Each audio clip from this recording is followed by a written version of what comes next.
right here in the field as you come up. It's no longer there. So yeah, we've been around the area a little while for sure. So I left for quite some time, had my son transition back here to be around family and all of that. So by the way, this is Taylor Barton, our manager. She's going to talk a little bit about some events that we have coming up, and you're going to be the first ones privy to our schedule for our live music, our summer live music that we have every year. So she's going to talk a little bit about that. I don't want to take up a ton of your time to give everybody else some time to talk, but I just wanted to kind of talk about our mission statement with Maristone Vineyards and kind of about our wines and our winemaking style. If that doesn't bore you too much, is everybody interested? Okay, cool. Well, we did bring our Albarino this evening, which is a Spanish white wine from Natchez Heights, so please help yourself if you haven't already. You were actually the first to try that. That'll be actually in our wine club allotment. This is, you were literally the first people to try this new wine, so pretty exciting. Besides us, thank you, Taylor. It's grown all organically, sustainably in Natchez Heights, which is right west of Yakima, in between White Pass and Yaqui. So just to start about the winery, kind of our mission statement, we're living in a crazy world right now, as we all know. And so we just kind of want to be that counterbalance to everything going on in your lives, basically. You can come there, have a glass of wine, hang out with your friends, family, bring family from out of town to come see us. So we just want to be that for everybody. We want to be the getaway that's not far away. That's kind of our claim for this. So that's what we go for. You can be at our place and you think you're, thousands of miles somewhere else. And so thank you to all that came out this winter to support us too. Winter is really a tough time for us. As we know, the island is bustling during the summertime, lots of people coming by, but winter is when we really need that local support. So everybody that did come out this summer, thank you. Appreciate it. We do have events all through the winter time. Taylor hosts bingo, trivia, and we do have some indoor live music that happens as well. So I used to make all the wine at the winery, but we've grown a little too much, so now I have a production facility in Eastern Washington. So I'm actually making our wines out there at this point. So we do about anywhere from 40 to 50 tons of fruit a year, and I source some of the best vineyards Eastern Washington has to offer.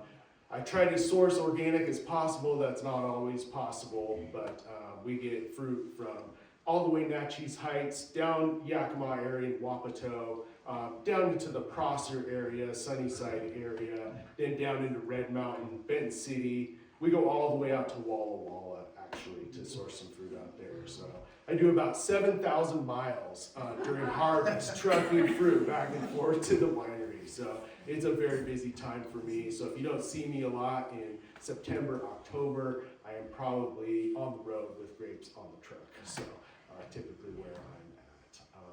So I have a very minimal intervention approach to my winemaking. I want the fruit, the terroir to speak from the vineyard. It takes great fruit to make great wine. So I really rely on my growers to do a great job, number one, but also I'm boots on the ground in the vineyard tasting that fruit. No matter what the numbers say, what the sugars are, what the pH is, and this last vintage was a very good example of that. Numbers were all over the map. pH was low, sugars were through the roof. I brought in some 31 bricks fruit, which is super high for those of you that don't know. So as much as those numbers show what they are, you have to have boots on the ground and you need to taste that fruit. Because that's what's gonna make good wine. And you need to be able to cognitively know, like when you taste that grape, what is that wine going to taste like? Then if the numbers are off, that's where the chemistry and the winemaking comes in. So it's never easy any year. It's very difficult to dial in where you want with numbers, but I rely on my palate, and that's what makes a winemaker a winemaker. So going back to minimal intervention though, our wines are very low in sulfites. I add just enough that it will lay down in your cellar for 30 years, but not like some of the bigger wineries. Well, they'll just go throw in 50 parts per million. You know when you have a cheap bottle of wine, you're like, dang, I have a hangover the next day. My head's killing me. You won't get that from our wines. I'm very intentional about how I make our wines, and I drink it as well, so I want it to be as healthy as possible for everybody. So if you have a bottle of our wine and you're like, I feel great, I'm gonna run 10 miles tomorrow. We can drink that. So, anyway, so that's kind of my approach to winemaking, just minimal intervention, letting the wine speak, letting the terroir and the fruit speak from some of these great vineyards. So I'm gonna pass it on to Taylor for a moment, and she's going to talk about, or two, she can talk, so she's going to talk about our events that we have going on, and she does a wonderful job for us, curating our music, curating our art, taking extremely good care of our customers, so yeah, she's very valuable to Maristone Vineyards, and so here she is, everybody. Yay! So if you like hearing James talk about winemaking, he's actually going to be at Port Ludlow, the Fireside Restaurant, on May 14th doing a winemaker's dinner. And I believe they are selling the tickets, so you would contact Port Ludlow. And I don't know if those are for sale quite yet, but stay tuned. They are, yeah, you can purchase them. Okay. So. Delicious food, hearing all about wine, and the wine will be specially paired with those courses, so that'll be really fun. So while James is making the wine, I definitely do my best to steward the space that is Maristone Vineyards. And yes, thank you to everyone that made it out for any of our winter events. It gets fun inside of the barn, and so thank you for that. And so we are very ready to turn the page and head into spring and summer. It's quite fun to look forward to that. And May is when our hours start to lengthen, and we start to stay open until 8 p.m. in the middle of May as the light lasts a little longer. And then June is when we start our live music series, and that will be happening the second weekend of June. We're starting a week earlier and ending a week later. We're extending our music series, so yeah, feel free to take one. This is the first look at our summer series. So not only are you getting a first peek at the wine, but at these events as well. Something that I wanted to do differently this year is to outsource the bands just a little bit. So as you know, our county is saturated with amazing music. We have so many talented bands in our area, and that we are very lucky for that. But when you go to all these different venues, a lot of times you're hearing some of the same groups. So I wanted to bring in some musicians from Tullsville and also from Squim and Port Angeles. So a lot of these bands might not be ones that are playing in our immediate area all that often. And that is to hopefully draw some more folks to come see us and help us stand out, even though we're such a destination location. Something else that helps us stand out is that we still do not charge a cover for our live music. So it is free for all to come. It's very accessible for everyone. That being said, if you don't drink wine, a way to kind of help us out still is bring some tip money for the musicians and maybe for your bartenders too, and just enjoy.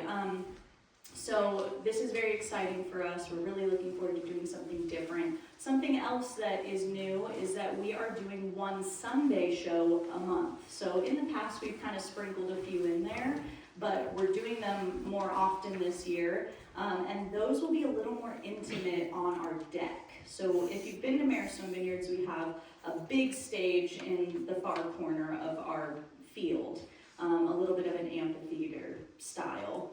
On Sundays, we'll have duos and solo artists. Solo artists and duos right on the deck so that you can get up close, a little bit more of a quiet and personal experience. So we're looking forward to that. And you can always find out about the events we're having on our webpage, maristonevineyards.com. There's a live music and events tab. on our webpage. And we're going to be doing some stuff in May as well. So keep an eye out for maybe some book club opportunities, mingling, and maybe even a tasting event. We're working on it. But yeah, you're the first to see it, and I hope we see you this summer at Marystone Vineyards.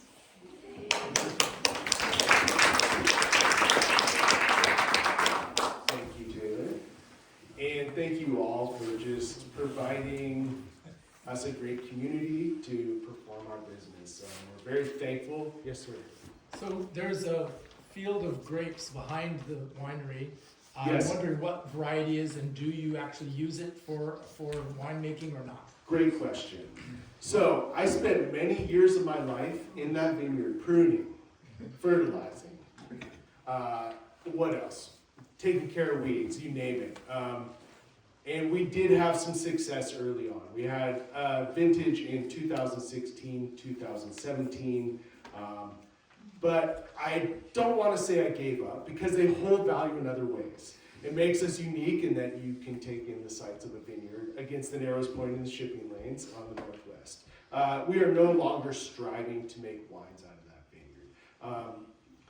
Couple of reasons. The powdery mildew pressure is fierce out there. We're on the east side of an island in the Pacific Northwest, so that doesn't bode well for grapevines, for sure.